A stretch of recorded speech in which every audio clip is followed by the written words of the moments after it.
अब topic next है systole और डायस्टोल। अब इसको सिस्टोल और डायस्टोल में थोड़ी सी प्रॉब्लम आएगी, तो आप ऐसे समझिए, जो डी है, D stands for diastole and R stands for relaxation.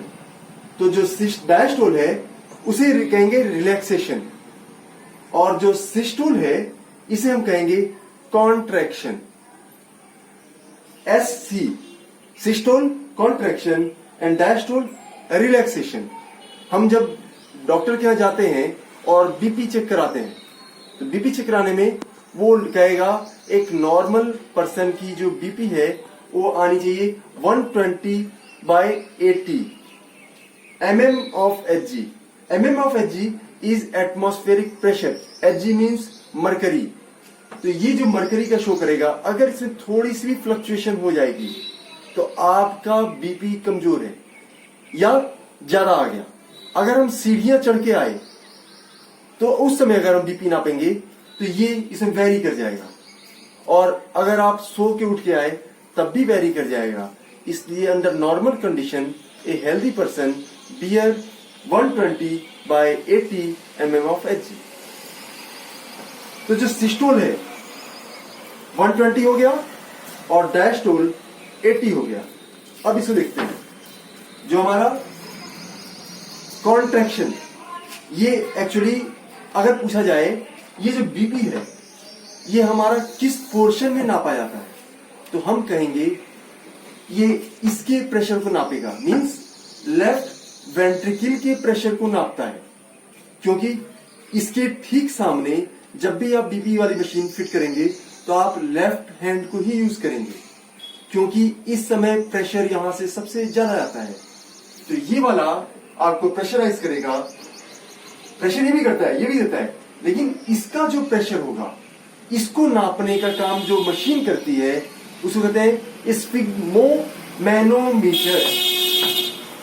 Sphygmo है, अक्सर बच्चे स्फिग्नो करते हैं, तो यहां एम का ध्यान देना है। और मैनोमीटर जो होता है वो एटमॉस्फेरिक प्रेशर को नापता है, तो स्फिग्मोमैनोमीटर। इसके आधार पे लेफ्ट वेंट्रिकल के अंदर जो प्रेशर क्रिएट हो रहा है इसको हम मेजर करेंगे। तो ये जिस समय लेफ्ट वेंट्रिकल कॉन्ट्रैक्ट किया, यानी कॉन्ट्रैक्ट क्या होगा, सिस्टोल। तो जिस समय कॉन्ट्रैक्शन या सिस्टोल कहेंगे उस समय हमारा प्रेशर जो होता है ज्यादा होगा, वो होगा 120 mm of Hg।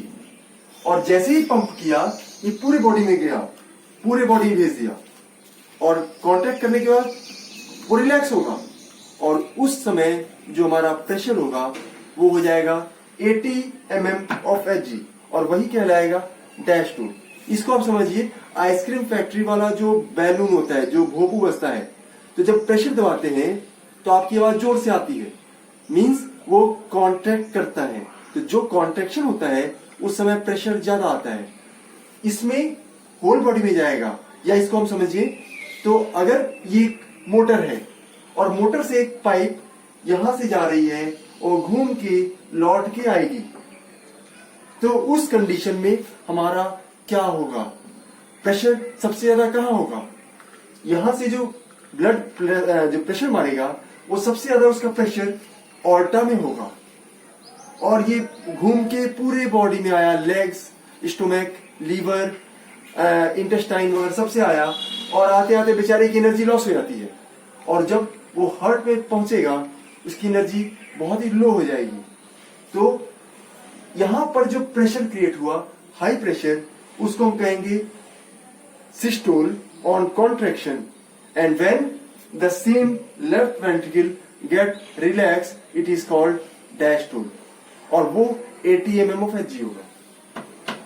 और इसी को हम कहते हैं 1 कार्डियक साइकिल, 1 हार्ट बीट।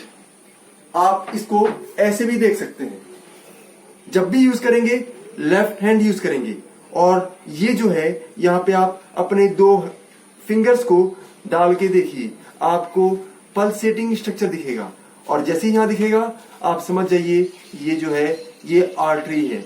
किसी भी जिंदे आदमी के लिए यहां पे पल्स करेगा ही करेगा। अगर आपका पल्स इससे चेंज हो जाता है तो आप समझिए आपको लो प्रेशर है, यानी कि आपको उस समय प्रेशर कम है, आपको एनर्जी की जरूरत है। तो ये जो यहाँ पर वेन है, इसे वेन नहीं कहेंगे, इसे आर्टरी कहेंगे। ये आर्टरी है और इससे हम चेक कर सकते हैं। दूसरा हमारे नेक पे होता है, जब हम चेक करते हैं किसी भी आदमी जिंदा है नहीं है, हम यहाँ चेक करते हैं या यहाँ चेक करते हैं, और इसके आधार पर हम बताते हैं कोई आदमी जिंदा है या नहीं है। तो 1 हार्ट बीट, इस 1 हार्ट बीट को मिलाने के लिए एक सिस्टोल और एक डायस्टोल मस्ट है। इस दोनों को मिला के एक हार्ट बीट कहते हैं। और अगर आप मिनट के हिसाब से चेक कीजिए तो ये 70 से 72 आता है एक एवरेज पर्सन का। आप भी चेक कीजिए, अगर 70 से कम आता है यानी कि आपका प्रेशर लो ब्लड प्रेशर में आता है, और अगर सीढ़ी से चढ़ के आते हैं तो आपका 72 से हो सकता है 75 हो जाए, 78 हो जाए, वो ज्यादा प्रेशर आएगा। Okay, thank you.